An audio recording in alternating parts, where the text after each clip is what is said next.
Hey guys, welcome to back another blog. তোমরা দেখতে পারতেছো আমি ক্লাসে পৌঁছে গেছি, কিন্তু আমাদের শিক্ষক এখনো ক্লাসে আসেনি। প্রতিদিন যেমন দেরি করতেছে আজও তেমন। কি তুমি রোজ রোজ ক্লাসে ঢোকার আগে ব্লগ শুরু করে দাও? কাল যদি এই ব্লগ ভিডিওটা প্রিন্সিপাল ম্যাম দেখে ফেলে তাহলে কি হবে? উনি আগের দিনও আমাকে বকেছিলেন ক্লাসে দেরি করে আসি বলে। ব্লগে এত সত্য কথা বলা লাগে নাকি? ফোন নিচে নামাও, এত ভয়টা আগে আগে আসেন না কেন? কি বললে? হ্যাঁ যাই হোক গাইস, এখন আমরা আগোই। সনি, আজ তুমি হোমওয়ার্ক করে আনোনি? ম্যাম আসলে আমাকে ভিডিও আইডিয়া ভাবতে হয়, স্ক্রিপ্ট লিখতে হয়, ভিডিও শুট করতে হয়, এডিট করতে হয়, তারপর সর্বশেষ ভিডিও আপলোড করতে হয়, আর এগুলোতে আমার সময় চলে যাচ্ছে। এত কিছু করতে হয় নাকি? হ্যাঁ ম্যাম, ইনফ্লুয়েন্সারের লাইফ কি এত সহজ নাকি? আপনার যদি কোনো সমস্যা থাকে তাহলে আমার ম্যানেজারকে বলতে পারেন।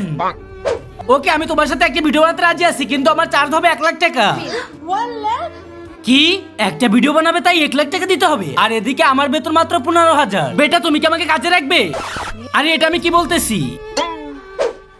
হে গাইস, ফাইনালি আমার রেজাল্ট হাতে চলে এসেছে আর আমি 100 এর ভিতরে 95 মার্ক পেয়েছি। ও হ্যালো, এটা আমার পরীক্ষার নাম্বার আর তুমি মাত্র পেয়েছো 10, মাত্র 10 পেয়েছো। আরে পাগল নাকি? আমি আমার ব্লগে কম মার্ক বলবো নাকি? আমার ফলোয়াররা কি ভাববে?